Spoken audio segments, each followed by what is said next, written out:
है। अच्छा ठीक है, चलिए थेल्स प्रमेय को समझ लेंगे। यहाँ थेल्स प्रमेय ये हमारे 10वां के एग्जाम में मतलब कि बहुत ज़्यादा जरूरी है इसको समझना, और ये 5 नंबर का सवाल आता है लगभग हर साल। थेल्स प्रमेय नहीं तो थेल्स विलोम दोनों में से कोई एक पूछता है, जो आज हम लोगों को दोनों को समझना है। तो पहले हम लोग समझेंगे थेल्स प्रमेय के बारे में। थेल्स प्रमेय पहले कहता क्या है, थेल्स प्रमेय होता क्या है, इसको हम लोग समझेंगे। तो यहाँ पे देखेंगे कि किसी त्रिभुज की एक भुजा के समांतर खींची गई रेखा अन्य दो भुजाओं को समान अनुपात में विभाजित करती है। किसी त्रिभुज की एक भुजा के समांतर खींची गई रेखा अन्य दो भुजाओं को समान अनुपात में विभाजित करती है, ठीक ना। अब हम लोग इसको देखते हैं। तो इसमें हमको थेल्स प्रमेय में हमको करना क्या होता है, यहाँ पे एक त्रिभुज है, ये त्रिभुज जो होता है इसमें कह रहा है कि ये त्रिभुज है ए बी सी, इसमें एक भुजा है बी सी, बी सी के समांतर एक और रेखा डी ई खींच लिया जाता है।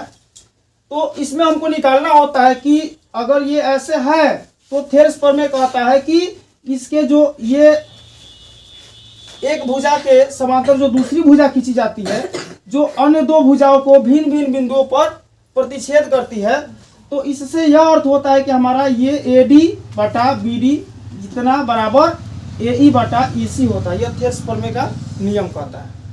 ये चीज हमको साबित करना है, ठीक ना। इसको साबित करना है हमको, आप लोग ध्यानपूर्वक सुनेंगे। तो पहले हम लोग देखते हैं कि क्या चीज हमारे इस क्वेश्चन में क्या चीज हमको बतलाया गया पहले से, और उसके बाद हमको क्या निकालना है। यहाँ पर हम लोग क्लियर देखते हैं।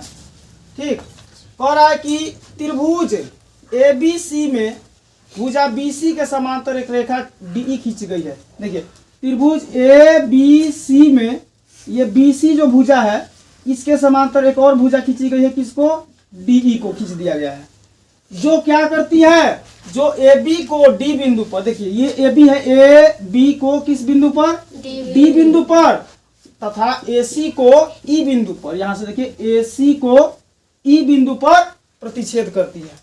तो हमको करना क्या है, ये हमारा क्वेश्चन कर रहा है, क्वेश्चन में इतना चीज दिया हुआ है और हमको निकालना क्या है, निकालना है कि ए डी बटा बी डी। यहाँ पे देखिए ये ए डी बटा बी डी बराबर ए ई बटा ई सी या सी ई। तो देखिए ए ई बटा सी ई, इतना हमको ला देना है, साबित करना है, ठीक ना। अब यहाँ पे अब हमको इस प्रश्न को हल करने के लिए कुछ रचना करने की जरूरत पड़ती है। रचना क्या करते हैं, तो रचना में देखिएगा ध्यान से, कह रहा है कि डी एम लंब ए ई तथा ई एन लंब ए डी। देखिए यहाँ पे डी एम को ए ई पर लंब डाला गया है, ठीक ना, और ई एन को किस पर, ए डी पर लंब डाल दिया। पहला रचना हमने किया। दूसरा क्या करते हैं कि बी को ई से तथा सी को डी से मिला देते हैं। देखिए बी को ई से तथा सी को डी से यहाँ पे हमने मिला दिया। ये हमारा रचना हुआ। अब हम चलते हैं अपना प्रक्रिया शुरू करते हैं प्रूफ करने का। तो इसको जानने से पहले हमको ये चीज जानना है कि एक त्रिभुज का क्षेत्रफल का सूत्र क्या होता है। त्रिभुज का क्षेत्रफल का जो सूत्र होता है 1/2 गुने आधार गुने शीर्ष लंब होता है। इस चीज को हमें याद रखना है, ठीक ना। अब यहाँ पे कह रहा है कि त्रिभुज ए डी ई का क्षेत्रफल, त्रिभुज ए डी ई कहाँ है, यहाँ पे देखिएगा ए डी और ई, इस त्रिभुज का क्षेत्रफल आप बटा त्रिभुज डी बी ई का क्षेत्रफल। हमको डी बी ई देखना कहाँ है, डी बी ई, इस पूरे त्रिभुज का क्षेत्रफल यहाँ से ए डी ई और एक छोटा सा ये है बी डी ई का क्षेत्रफल। अब बराबर फिर से लेंगे, इसका बराबर करेंगे तो देखेंगे कि ए डी ई का क्षेत्रफल क्या होता है।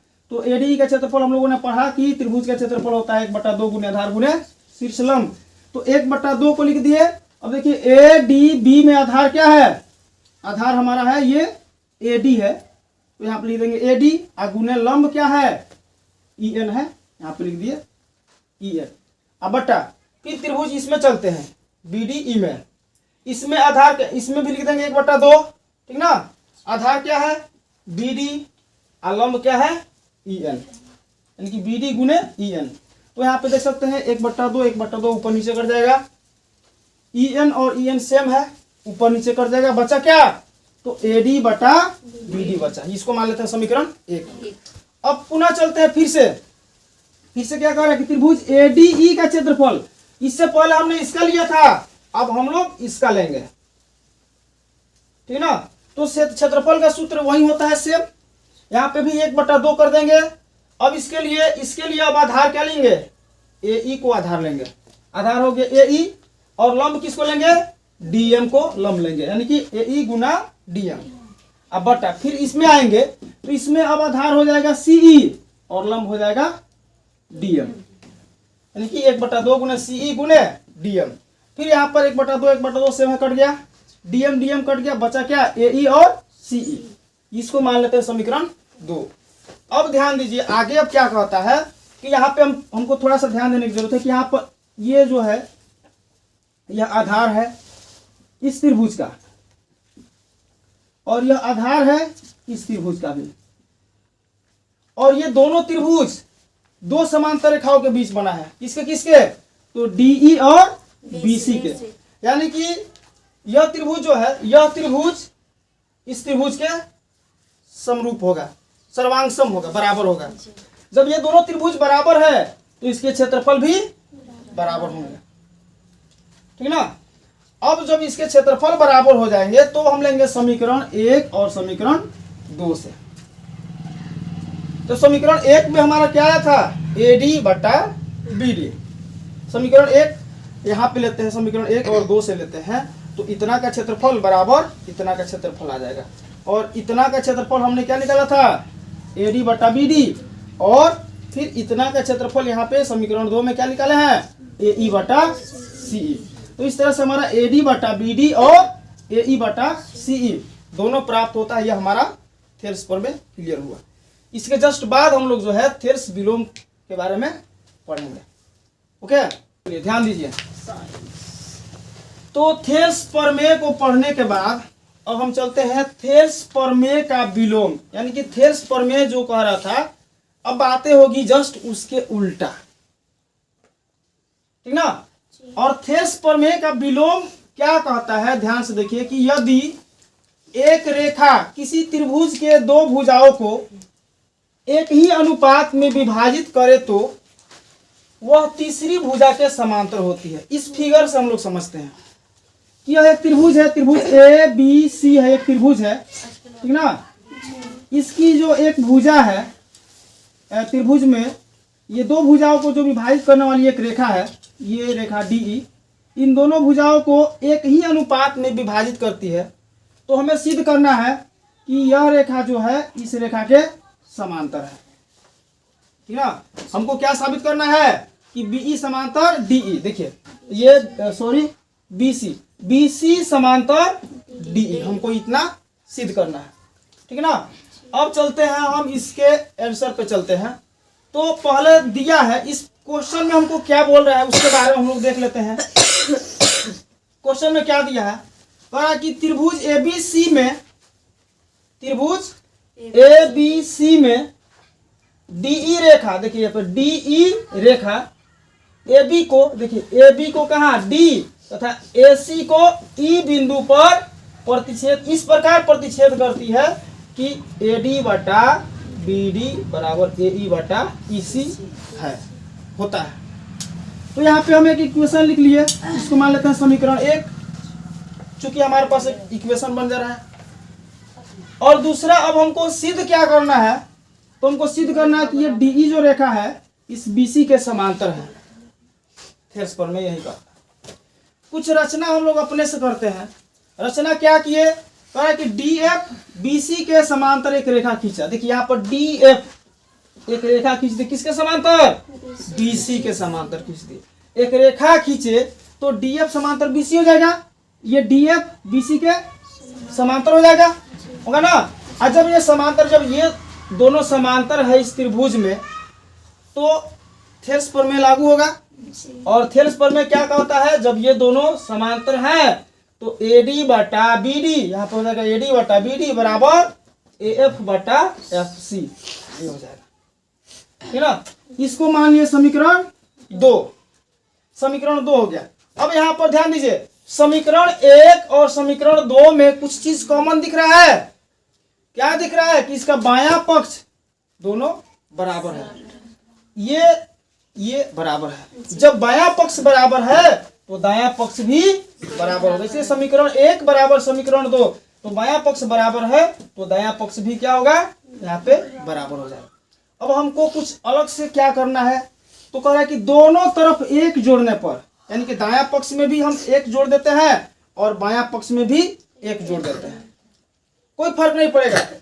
इधर 1 जोड़े, इधर भी 1 जोड़े, बात बराबर हुआ। अब यहाँ पर भी का जोड़ आता है तो CE और 1 का लॉसा लेंगे तो CE हो जाएगा, और ऐसे भीन का जोड़ करेंगे तो यहाँ पर AE प्लस CE हो जाएगा। फिर देखिए यहाँ पर FC और 1 का लॉसा लेंगे तो FC हो जाएगा, ऊपर AF बटा FC हो गया ना। तो देखिए अब ध्यान दीजिए, AE प्लस CE यहाँ पे दिया है, देखिए AE प्लस CE दोनों को जोड़ देंगे तो बन जाएगा AC, बन जाएगा। यहाँ पे लिख देंगे AC। फिर यहाँ पे देखिए AF plus FC, AF plus FC कितना हो जाएगा AC। तो यहाँ भी AC और यहाँ भी AC, नीचे CE और नीचे FC। ये AC और AC कट गया, बचा क्या, CE बराबर FC। क्या बचा, यह CE जो है यहाँ से CE और CF दोनों क्या है, बराबर है। और बराबर किस कंडीशन में होगा, कि जब ये जो है DE और DF दोनों क्या होंगे, समपाती होंगे।